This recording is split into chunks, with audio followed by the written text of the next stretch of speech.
Hello all, welcome back to snack and meal. இன்னைக்கான recipe குட்டீஸ்லேருந்து பெரியவங்க வரைக்கும் எல்லாரும் சாப்பிடக்கூடிய சீஸ் ஆம்லெட். இந்த ரெசிபிக்கு ஒரு பவுலில் பொடியாக நறுக்கின வெங்காயம், துருகின கேரட், பொடியாக நறுக்கின கேப்சிகம், அரை ஸ்பூன் ஃபைனாக சாப் பண்ண க்ரீன் சில்லி, கொரியாண்டர் லீவ்ஸ், அரை ஸ்பூன் பெப்பர் பவுடர், ஒரு முட்டைக்கு ஒரு பின் சால்ட் போதுமான அளவு. ஸோ வெஜிடபிள்ஸ்க்கு ஒரு பின் சால்ட். இது எல்லாத்தையும் மிக்ஸ் பண்ணிவிட்டு இதில் அரை ஸ்பூன் சில்லி சாஸ் அண்ட் அரை ஸ்பூன் டொமேட்டோ சாஸ், இது ரெண்டுமே ஆப்ஷனல் தான்.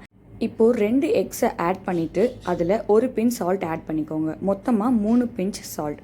இது எல்லாத்தையும் மிக்ஸ் பண்ணிவிட்டு 2 டேபிள் ஸ்பூன் வாட்டர் ஆட் பண்ணிக்கோங்க. வாட்டர் போடுறது மூலிமா ஆம்லெட் ஃப்ளஃபியாக வரும். தோசைக்கல்லில் ஆயில் ஸ்ப்ரெட் பண்ணிவிட்டு மிக்ஸ் பண்ணதை ஊற்றி வெஜிடபிள்ஸ் எல்லாத்தையும் ஈவனாக ஸ்ப்ரெட் பண்ணிக்கோங்க. ஒரு ஸ்பூன் மைனஸை போட்டு ஸ்ப்ரெட் பண்ணிக்கோங்க. இதுவும் ஆப்ஷனல் தான். துருவின சீஸ் சேர்த்துட்டு உங்களுக்கு பிடிச்ச சீசனிங்கை டாப்பிங்ஸாக யூஸ் பண்ணிக்கோங்க. நான் இன்றைக்கி சில்லி ஃப்ளேக்ஸ் யூஸ் பண்ணியிருக்கேன். ஆம்லேட்டை சுற்றி எண்ணெய் விட்டுட்டு க்ளோஸ் பண்ணி லோ ஃப்ளேமில் 3 மினிட்ஸ்க்கு குக் பண்ணுங்கள். அகெயின் ஆம்லேட்டை சுற்றி ஒரு ஸ்பூன் தண்ணி ஊற்றுங்க. இது மூலயமா ஆம்லேட்டில் இருக்க வெஜிடபிள்ஸ் வேகும், பட் கருகாமல் இருக்கும். அவ்வளோதான், ஈஸியான fluffy and cheesy omelette ready.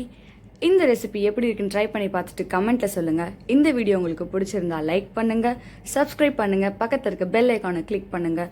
இந்த வீடியோவை உங்கள் ஃப்ரெண்ட்ஸ் அண்ட் ஃபேமிலிக்கு ஷேர் பண்ணுங்கள். ஏன்னா anyone can cook. Thanks for வாட்சிங் ஸ்நாக் அண்ட் மீல். உங்களை அடுத்த வீடியோவில் சந்திக்கிறேன். பாய்.